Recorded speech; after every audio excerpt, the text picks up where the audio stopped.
Well, if you haven't noticed, I'm sitting here in my billion-dollar office on the Halo Orbital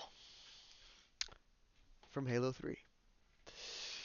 Anyway, I wanted to talk about something today, um, and it has to do with demonetization. One of my favorite streamers, I guess he's not really a streamer, he's a YouTuber. Um, Tell him boy, got demonetized. Not only did he get demonetized, but I guess he got laid off, and that really hurts. Hits home too. So I wanted to go watch his video on his parent getting laid off and his channel getting demonetized. Guys, you guys gotta understand. I've been doing this for 2 months, so I don't really know anything about YouTube like that. I got like these fancy tech skills. Yeah, like ooh, I got this green screen going for me now. But um, I don't know. It it's not like I'm like super creative when it comes to my videos. Okay. Um. Anyway, nobody's actually watching this, so I'm talking to no one, and I'm just going on and on, just perfecting my skill in Yapology. Okay. So let me pull him up. This is Tellin' Boy's YouTube channel, and homie at 8,000 subscribers, dude. That's I've been here since the beginning. That's what's up. So he's doing well, and I hope that they accept his appeal. He has a buymecoffee.com, so if you want to buy him some coffee, I might open one of those. I don't know. I'm thinking about it.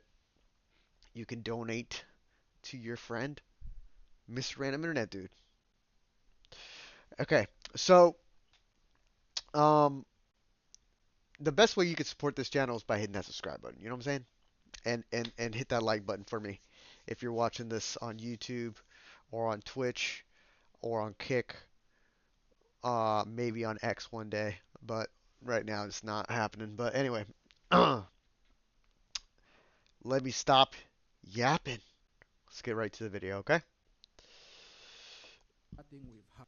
All right, I have to start it over because Hello, welcome back to the show. I'm I your watched host, it Telling already. Boy. Our today's video is not going to be the same format as it used to be. That's because today I am taking time to talk about myself for the first time, I suppose.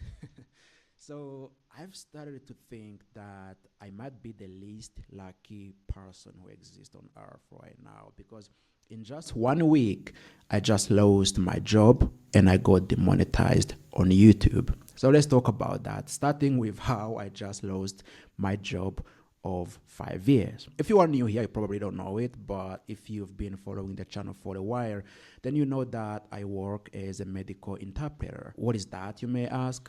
So basically, the company that I work for, the company that I'm a contractor for, has agreements with hospitals in the United States and Canada when there are like patients who come from Turkey or who come from my country who can't speak English or who can't express themselves good in English or enough. The doctors have our numbers, they have my number. The doctors in that hospital will call me and they will ask me to translate what the patient is saying, vice versa. Because I speak English and I speak my African local language, and I also speak Turkish. If you've been to NYU Langone in New York, or if you've been to Yale New Haven in Connecticut, or maybe you've been to Eskenazi in Indiana, you may have seen our tablets on like standing on like big stands because like the company provide these huge stands that can stand on their own during operations or whatever, and then they put our tablets on the stands, and then whenever the doctor needs they can just use that to call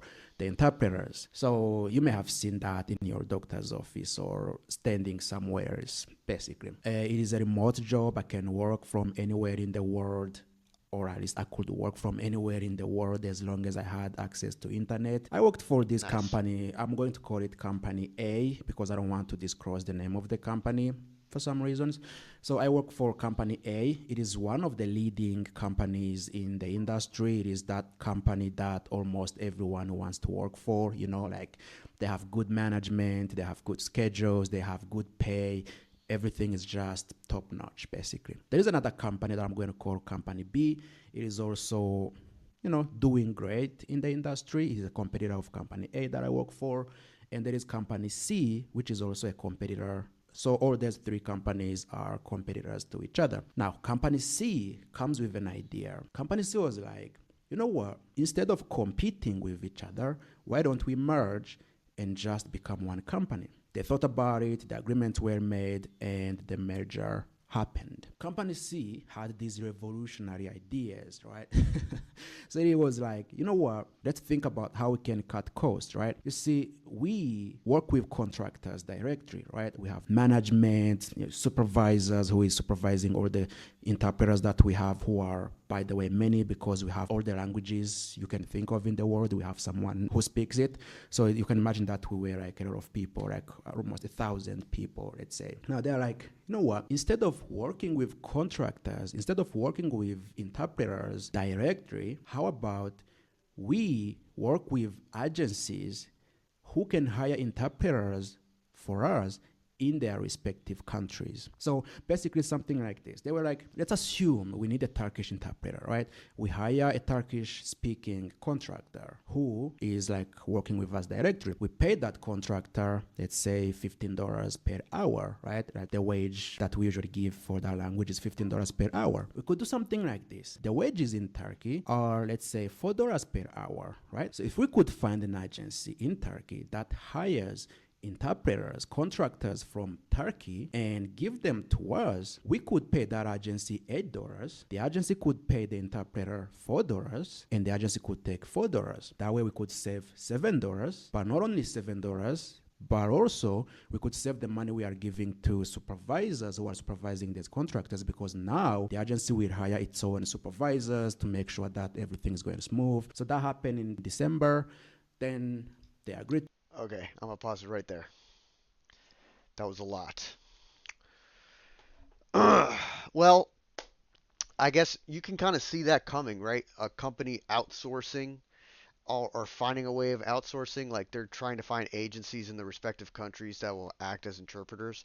Now, how good those interpreters will translate the information that you're trying to or hiring them to do, I mean, who knows? I guess that's like going to be on a case by case basis. I don't know.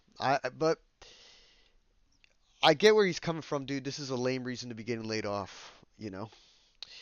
And actually, I feel like someone that translate things, that sounds like a really secure job. Like I feel like that's not something people would typically like expect getting laid off at that kind of job. You know what I mean? Anyway, so I could see how that probably hit him from far left field.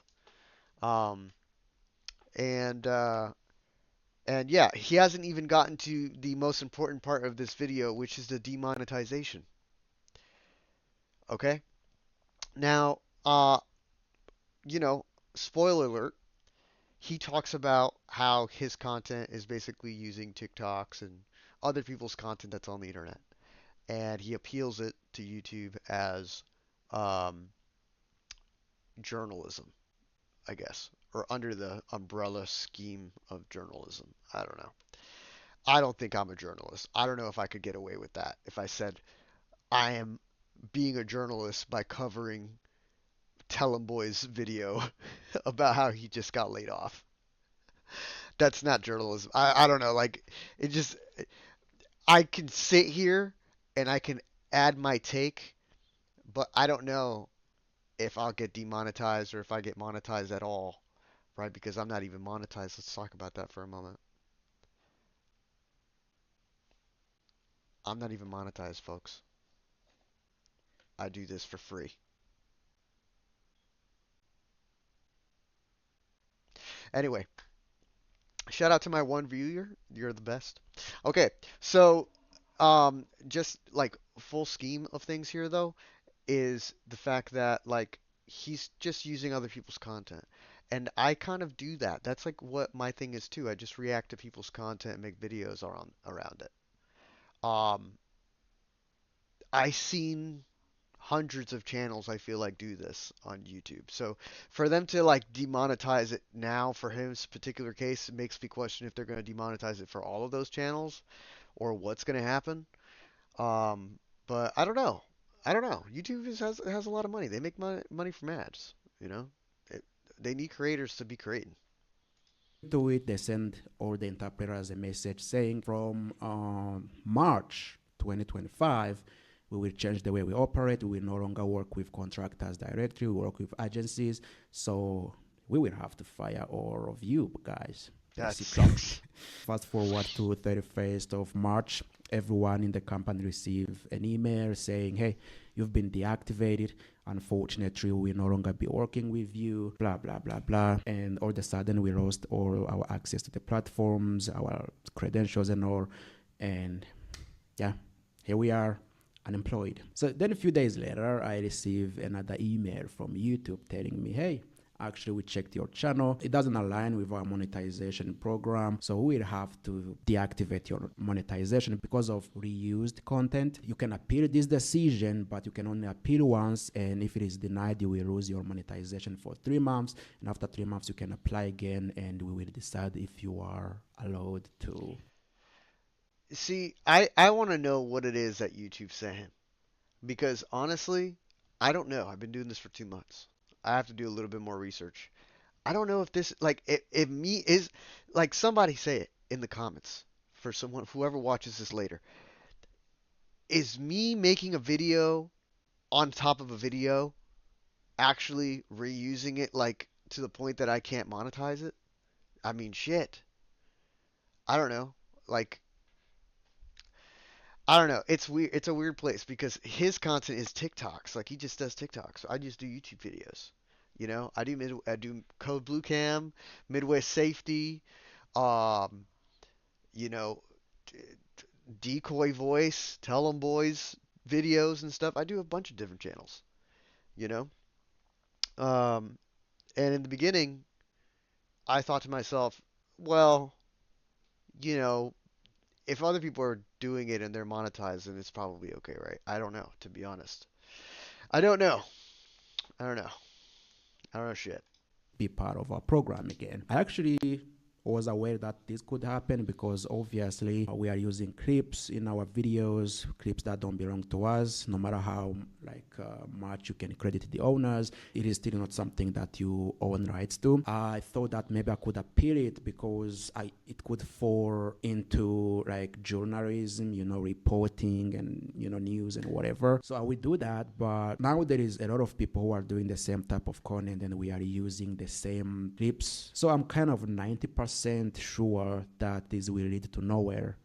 This appeal will not be accepted, but let's hope that it will. But whether it will or not, I may have to change the format of our videos and the way I present them, and or at least I will start doing it in the way that it will fall into accepted ways of YouTube. So yeah.